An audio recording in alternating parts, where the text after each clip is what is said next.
Hello everyone, welcome to the preview for the game. It's Manchester United versus Southampton back in the Premier League. Sam, there's absolutely no chance of a slip-up at all. We're going to smash them to pieces, right?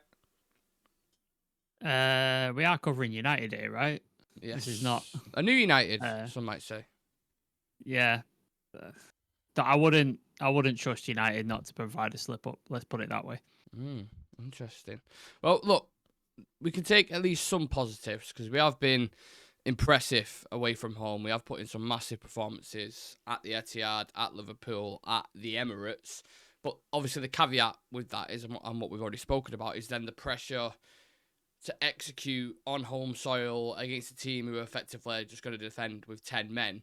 So how do we do that? Do we have enough creativity in goals? Do we switch up a couple of players in terms of personnel? Like, it's a completely different challenge this altogether, isn't it?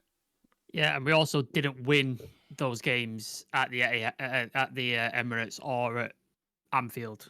We drew those games. Yes, so correct. There's another caveat there. Obviously, we won against City, but I think the performances against Liverpool and Arsenal were better than the performances at City, despite the fact that we beat City. I think we had a good, 8 minutes against City, the last 8 minutes and stuff. That was probably when my thing.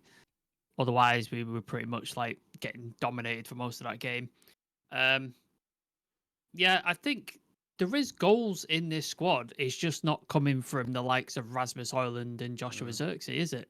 It's more Bruno, isn't it? Bruno's getting a couple. Ahmad, they're the sort of main goal threats at the minute. So if neither of them are playing well, then yeah, you're going to struggle with scoring goals because Rasmus Højlund looks isolated up top. He's not getting service and people are getting on his back. It looks like it's affecting him.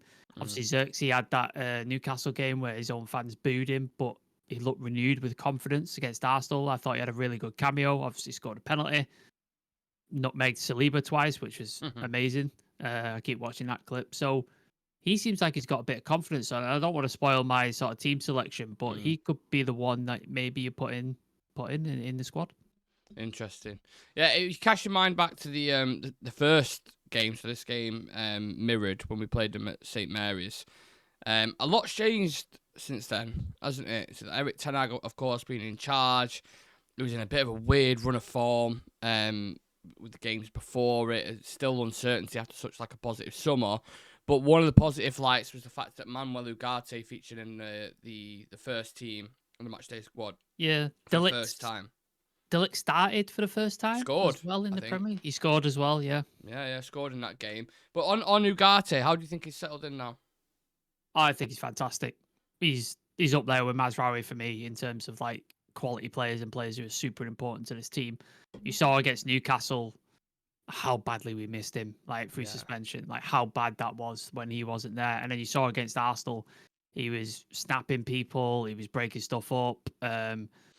Was involved in the goal against Liverpool when he hooks the ball over the thing. So he's got it all. He can pass, he can tackle, he's aggressive, and he just doesn't look arsed, does he? Like he's just swanning about, going, "Yeah, I'll do that," and just gets on with it. Which, yeah, I love. And I said he was going to become my favorite player, and he slowly is because he's doing everything spot on at the minute. And yeah, he is.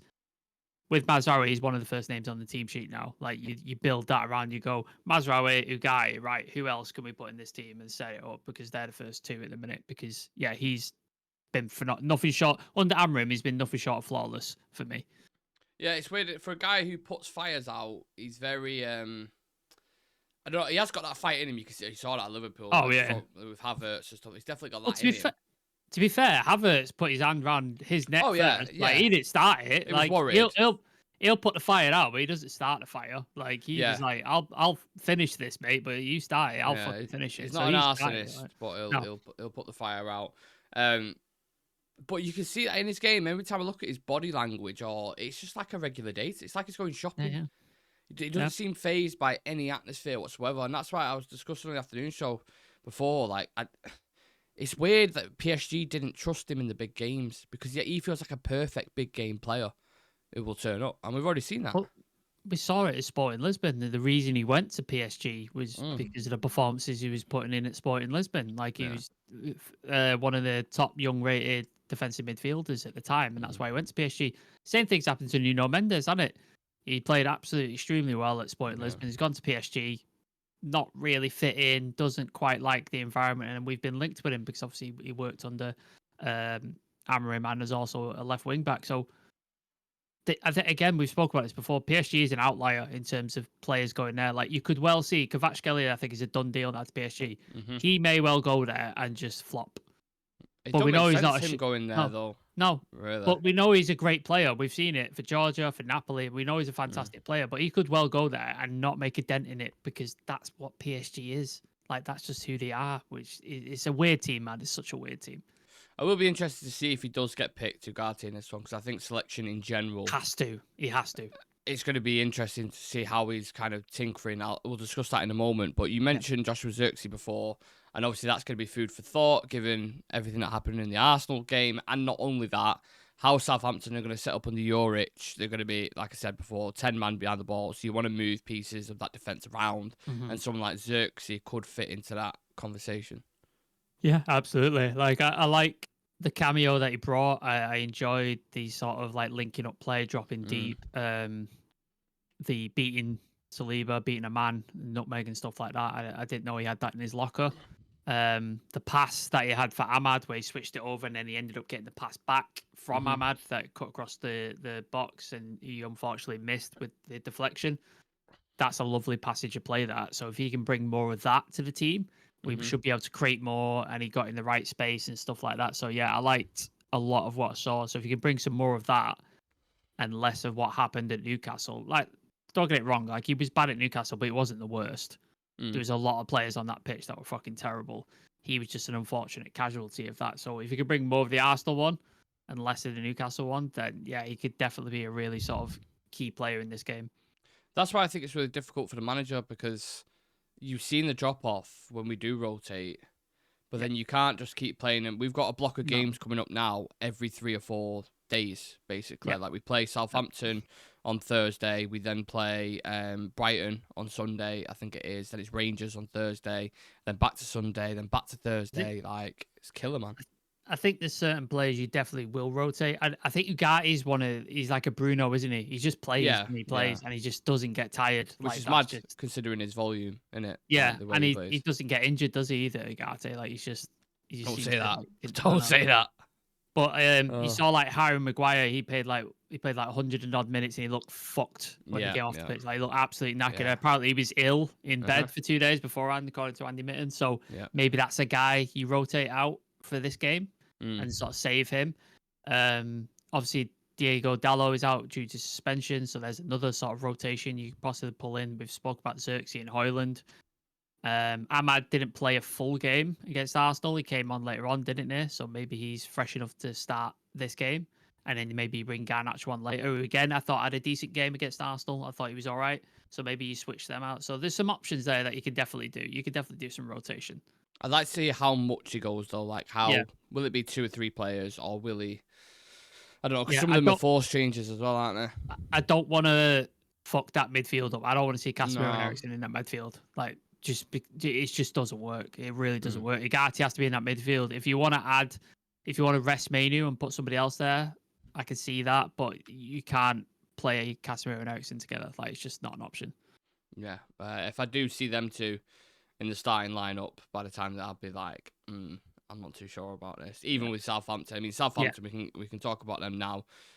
New manager, same results basically. I know they got a win against Swansea in the cup, but apart from that, it's been pretty dull. Squad just simply isn't good enough. They've scored 12 goals, conceded 44, won 1, and lost 16. Obviously, certain to get relegated. And like many teams who have come up, Sam, have tried sticking to these principles of playing out from the back, playing open, expansive football. But when you have the quality of that squad, it's just going to kill you, innit? Simple as that. Yeah, you saw it with Burnley under Vincent Kompany. It's probably the reason he got the Bayern Munich job, because of the style of football that he did play and what he was trying to do. But the quality of the squad just isn't there. And same with Southampton, like they haven't got a striker who you be like, he's going to get 10, 15 goals and keep you up. They haven't got that. There's not really a quality midfield in there either. Like the sort of midfield is below average at best, I would say.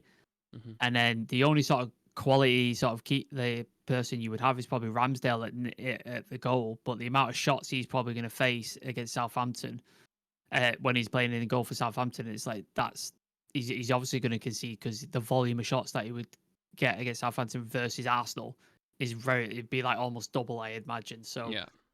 it's I don't a quality keeper is just not going to keep you up. Like you have to score goals, and I just don't think they've got any goals in them. Like I really don't. Well, the one shining light for them, and I'm sure most Southampton fans will probably tell you the same thing, has been Tyler Diblin. Good on Yes. both feet. Very excited talent. I don't see him as a kid who's going to go down to He'll the be gone. championship He'll with be them. gone. He'll He'll get be a gone in the move. summer. Yeah. Yeah. Should United take a look at him, do you think? Why not? Like we're going down this path of like young, exciting talent at the minute, aren't we? Like we've sort of like that's the way we've invested. Hoyland, Zirkzee, Delict, Agate, they're all under 25.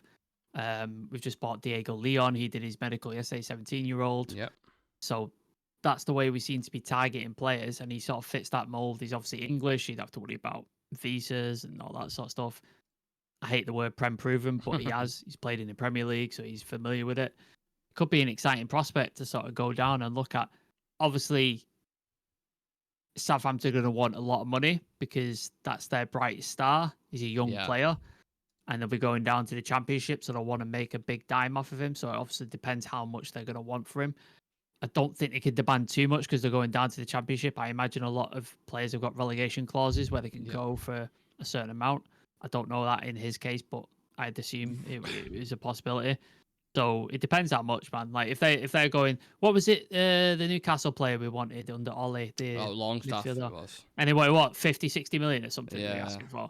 I Like if they're asking for that, then you just walk away. Like that's ridiculous money, but decent price. Then why not? Well, the reason I ask is because Jason Wilcox was at Southampton. When he was like technical director, I think, or something like that. I think he was sporting director. Yeah, so I'd imagine he has a lot of data and analysis. He'll know about him, on Tyler Diblin. And anytime I've watched him, I think he reminds me a little bit like a Grealish.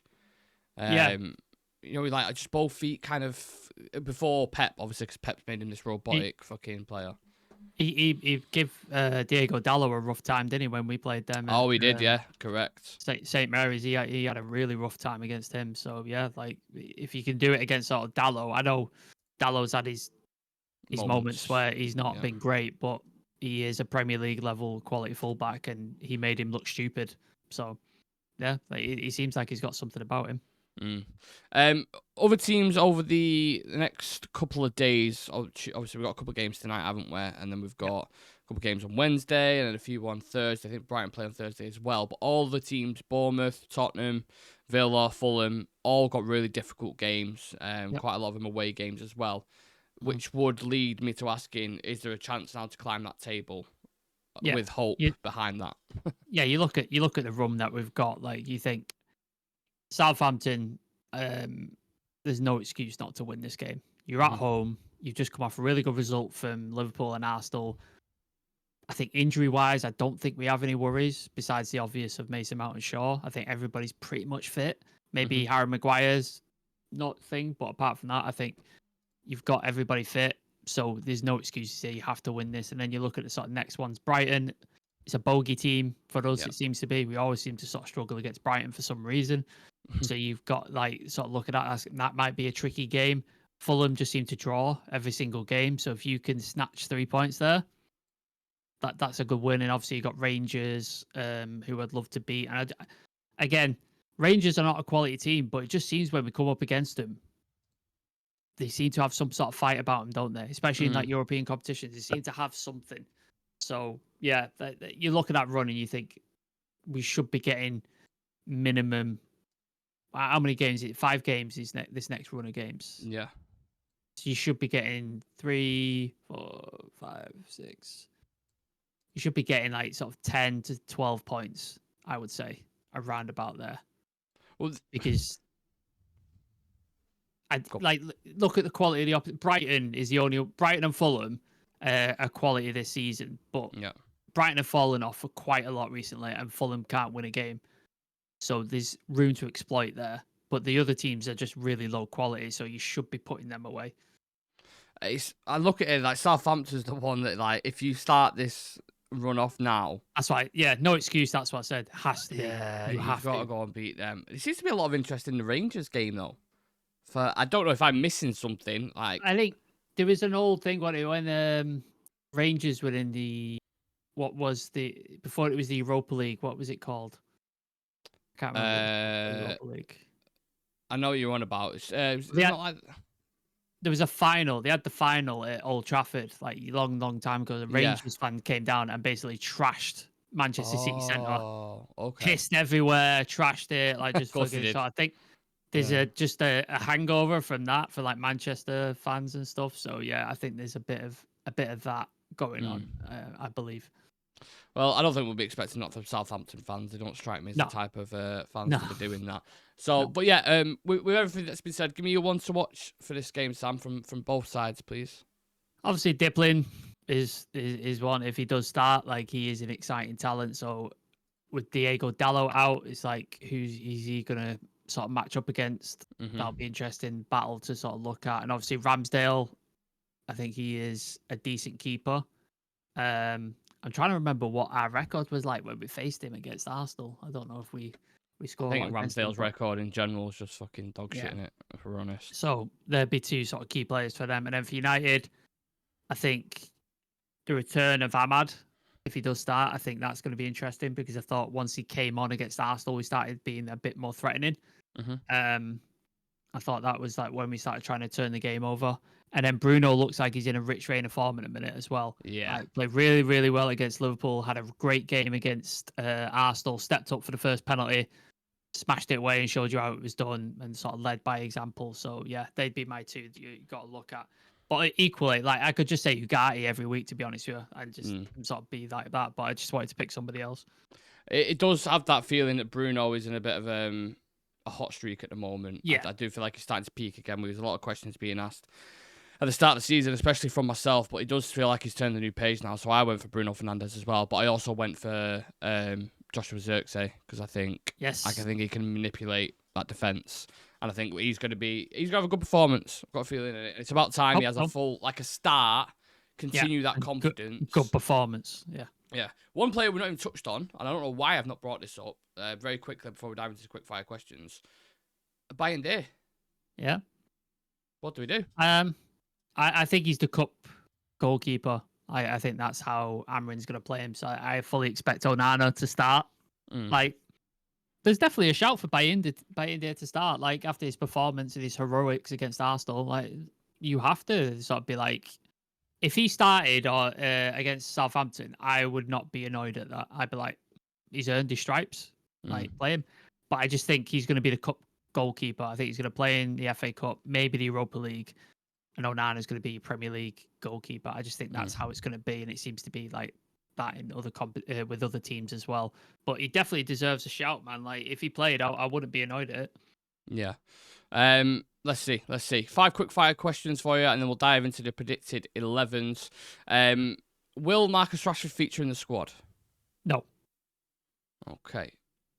I don't think so either. Percentage that Southampton win this game? 20%. 20? Yeah. That's quite high. I'll go 10%. Something you can definitely see happening in the game.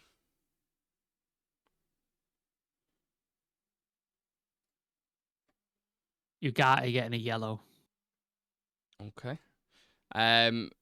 Do we score more than 3 goals, do you think? Ooh. No.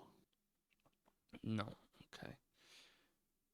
I don't know. I'll say maybe just 3, no more. And prediction for man of the match, please. I'll just go with the obvious, Ugarte. Yeah. It's just I easy. Can see that. I used to say Mazraoui, and now it's Ugarte every week. Yeah, I'll go Bruno Fernandes. It's a tap in, but I think, like we said, it's the form that he's in at the moment. I have, for some bizarre reason, I don't know, you've put Onana in your starting lineup, but I put Bayindir in, so he's kind of made his way into the team for some bizarre reason. I have no idea. I haven't picked him. Nick's forced this upon me. He's making me pick him. Bayindir, apparently. Who knows? It could be anyone at this point. But Talk me through your team that you've gone for. Yeah, so I've gone Onana, not Bayindir, just so people know. Mazraoui, De Ligt, Yoro, Licha, and then Malacia. So Licha, Yoro, De Ligt, because I think Maguire looked absolutely fucked after that Arsenal game. Agree. And they said he was ill and stuff like that. And it's a short turnaround. It's not quite a full week. So I think maybe they give him a bit of a rest in the Southampton game, because I think De Ligt, Yoro, Licha should be good enough to get this done. Like, they should be a good enough unit. And I think De Ligt goes in the middle, and then you've got Licha left-hand side, Yoro right-hand side.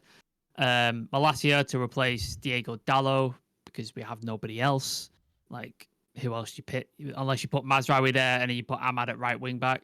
Maybe you do that. I could possibly see that. But yeah, I think that's what he's going to do, because he did come on in the Arsenal game, didn't he? And he looked all right. He looked pretty decent against Arsenal. Made a really good tackle. Was it Gabriel, I think? Slid tackle. Yeah. So yeah, and then the midfield pivot, Ugarte Menu. Like, I don't think you should change. Don't change what's not broken. Maybe you see Menu being rotated a bit, just to sort of protect young player, not playing too much. Maybe you see a Casemiro come in next to Ugarte or something like that. Collier, I think he had a really good performance, really good shout. I would love to see that. I'd love to see Ugarte and Collier. That'd be fantastic to see. Yeah. I don't see him starting Collier. I don't, but I would like to see that. That'd be nice. And then Amad and Bruno, both on fire, both in great form. I think they are easy picks. And then I've picked Zirkzee because I think he deserves it. He had a great performance. Confidence is high. He scored a penalty. I think you need to reward that and give him the opportunity to show what he can do. And Højlund looked absolutely knackered. He ran himself into the ground against Arsenal. Yeah. He's not scored in.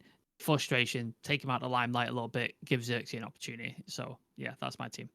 Mine's the exact same. And I don't know why I put Bayindir in there, because I've gone with Onana. So Bayindir's in none of our teams. Nope. But I've gone exact same reasons. Yoro was coming in there. He against Southampton. I mean, he's capable anyway. But if you're gonna kind of weave him in to the team, I think that's probably the best place to start, because Maguire, like you said, 2 days off, ill, and then playing 120 minutes. I'd love to give Martinez off as well, but who the fuck do you put in on that? You can't play Johnny Evans there, can you? There's no Lindelof either. He's out injured, so you can't put him in either. So you're forced, and you can't put Maz there, because then there's no one for like one of the wing back spots. So I think you have to go with that. The one biggest concern is, like you said before, is the Casemiro or Eriksen going in there. I could potentially see Eriksen maybe because of creativity, because Southampton's going to sit back, but that would still worry me. You have to have, if you're going to play Casemiro or Eriksen, you have to have a guy next to one of them. You can't play them together. One of them has to be, Ugarte has to be next to one of them. Who knows? Maybe it'd be Collier and Eriksen together. A little power. I think that might be a bit of a risk, because Collier's a young lad and he's good, but then he's going to want somebody next to him who he knows can do a bit of running. And if he looks next to him and sees Eriksen, he's going to be like, oh, fucking hell. Yeah. He's just not going to get things. So I think that's a bit harsh to chuck him in with Eriksen. I agree. Right then, let's get into the score predictions. I've not written mine down, so I don't know what I'm going to go with here. Because I feel confident with the performances. Yeah. But not confident enough to say we're going to absolutely smash them. No, I don't see a smashing. I really don't. Maybe a 2-0? You're going 2-0? I know I said we could score 3 in the quickfires, but I think I'll go for a bit more safe bet. I think 2-0 United. You said over 3 in the things, but I'm going 3-1. I think Southampton will score? I definitely think we concede, yeah. We concede every game. We seem to concede every game. I don't it's whether it's a corner or a mistake or something like that, we just seem to concede, and I can just see it happening. I can see it happening in my head. So yeah, 3-1 United. Yeah. Yeah, like we said, we've come full circle at the start of the preview. We said it's going to be one of those games where let's really see how your focus is and your mentality, because it's anyone can get himself up, can't they, for a game against Arsenal and Liverpool, like biggest games of the season, so they're going to be amped up for it. Now let's see, when you're a little bit tired, you just played 120 minutes, now you're playing a team near the bottom, you're like, oh, you could write them off, you get complacent. At home as well. At home. It's the easiest game of the season, technically. Yeah. And like we did it as well. Like when we were going to get City in the FA Cup final, all of us wrote us off and was like, it's not happening. And they stepped up because of the occasion and the trophy. Yeah. And so yeah, you're right. We need to keep that mentality going into Southampton. It has to happen, because if you don't get 3 points here, that basically signals for this run is going to be fucking difficult for us. It's going to be and really the media difficult. and the Yeah. opposition fans as well. Oh, you beat us, you beat Arsenal, but then you lose to Southampton. Like, oh, United are back, and all that kind of shit comes out. Like, Draw a line in the sand. Yes. Step up, make a statement, win the game, professional performance, and then you move on to the next. That's what it needs to be. That it needs to be the old United where we used to show up against these teams. We won't batter him, we won't like embarrass him, but we show up, professional performance, 2-3-0, and then we'd close the game out 70 minutes in, and that'd be it. And good job done. There you go. I think that's a good place to leave it. Thank you very much for watching. Please do smash a like on the video. Subscribe to the channel. We're on 10,581 subscribers. So we've done 580 basically since we did that celebration of 10K. So yeah, don't forget there's still a video dropping on that this week as well. It should be. So keep an eye out for that video. Apart from that, stay locked in. There's loads of transfer stuff ongoing with Garnacho and Marcus Rashford. And follow the socials. Follow the socials. We're on like 5,100 on Instagram now, which is amazing. Thank you for that. So please do come follow there for the latest news. Follow the Twitter for the latest breaking stuff like we keep on top of. And then follow the TikTok for any sort of clips and reviews for Nick and stuff on the TikTok. So go follow all those. I'm on Blue Sky as well, which is basically we're going to the same thing that's on Twitter is on Blue Sky. But if Twitter goes tits up, which it might under Elon Musk, switch over to Blue Sky because we're on there as well. There you go. There you have it. This has been a preview for Southampton versus Manchester United. Leave your team predictions, score predictions in the comments section, and we'll see you tomorrow. See you in a bit.